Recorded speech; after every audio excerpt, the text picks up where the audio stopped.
গরমকালে তো ঠান্ডা ঠান্ডা ড্রিঙ্ক খেতে আমরা সবাই খুবই পছন্দ করি। আমি সেই রকমই একটি ড্রিঙ্কের রেসিপি আপনাদের সাথে শেয়ার করব।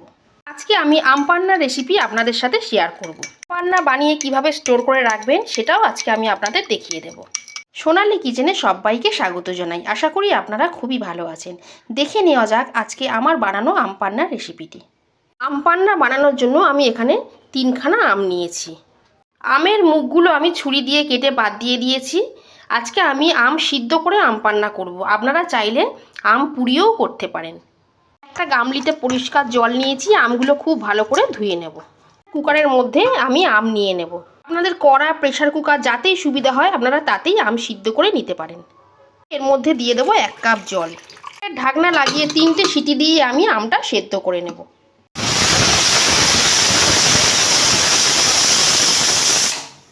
আম খুব ভালো সেদ্ধ হয়ে গেছে। এবার আমি আমগুলো একটা প্লেটে নামিয়ে নেব। আম একটু ঠান্ডা হোক, ততক্ষণ আমি আম পান্নায় দেবার জন্য একটা ভাজা মশলা রেডি করে নেব। ভাজা মশলা বানানোর জন্য এখানে নিয়েছি ছোটো চামচের 1 চামচ গোটা জিরে, 1 চামচ গোটা মৌরি আর 1 চামচ গোটা গোলমরিচ। মশলা হালকা ভেজে নেব। মশলা ভাজা হয়ে গেছে, এবার এটা ঠান্ডা করে গুঁড়ো করে নেব। আজকে আমি আম পান্নাটা গুড় দিয়ে বানাবো। গুড়টা আমি ছোট ছোট টুকরো করে কেটে নেব। আমি ছোট ছোট টুকরো করে নিয়েছি।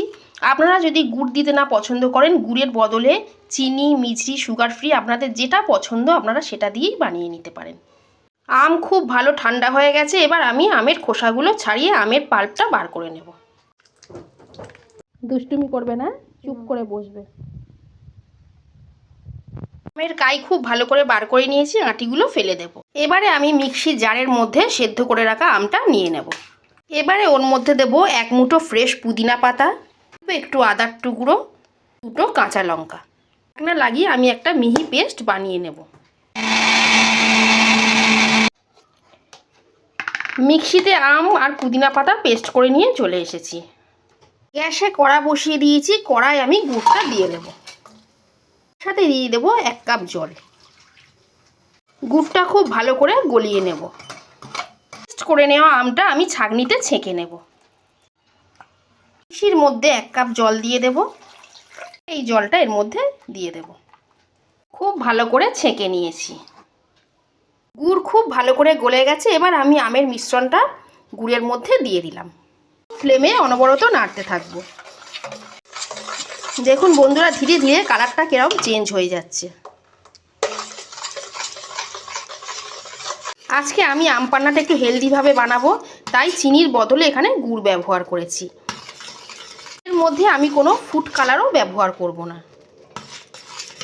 এর মধ্যে দেব 1 চামচ বিট নুন, 1 চামচ চাট মশলা। আম পান্না একদম রেডি। এবার আমি গ্যাস বন্ধ করে দেব। গ্যাস বন্ধ করে দিয়েছি। ওপর দেব ভেজে গুঁড়ো করে নেওয়া মশলা, দেব অর্ধেক পাতিলেবুর রস। ভালো করে মিশিয়ে নেব। আম পান্নার মিশ্রণটা ঠান্ডা হওয়ার জন্য কিছুক্ষণ রেখে দেব। আমের মিশ্রণটা খুব ভালো করে ঠান্ডা হয়ে গেছে। এবারে আমি এটা পরিষ্কার একটা কাঁচের শিশির মধ্যে আমি স্টোর করে রাখবো। আপনারা যদি এটা ফ্রিজের বাইরে রাখেন তাহলে 1 সপ্তাহ অবধি রেখে ব্যবহার করতে পারবেন। আর ফ্রিজের মধ্যে রাখলে 3 থেকে 4 মাস খুব ভালোভাবে এটা থেকে যায়। এবার আমি আম পান্নাটা বানিয়ে আপনাদের দেখাবো। এখানে আমি পরিষ্কার 2টো কাঁচের গ্লাস নিয়েছি, তার মধ্যে আমের মিশ্রণটা দিয়ে দেব। এর মধ্যে দিয়ে দেব আইস কিউব, দেব ঠান্ডা জল, সোডা ওয়াটার বা নর্মাল জলও ব্যবহার করতে পারেন। করে গুলে নিয়েছি। এবারে একটু পুদিনা পাতা দিয়ে গার্নিশ করে। ঠিক তো গরমে লু থেকে বাঁচতে আপনারা প্রতিদিন এই ড্রিঙ্ক 1 গ্লাস করে বানিয়ে খেতে পারেন। এভাবে বানিয়ে স্টোর করে রাখলে আপনাদের যখন মন চাইবে আপনারা তখনই বানিয়ে খেতে পারেন। বাড়িতে কেউ কোনো অতিথি এলে আপনারা চটজলদি বানিয়েও দিতে পারেন।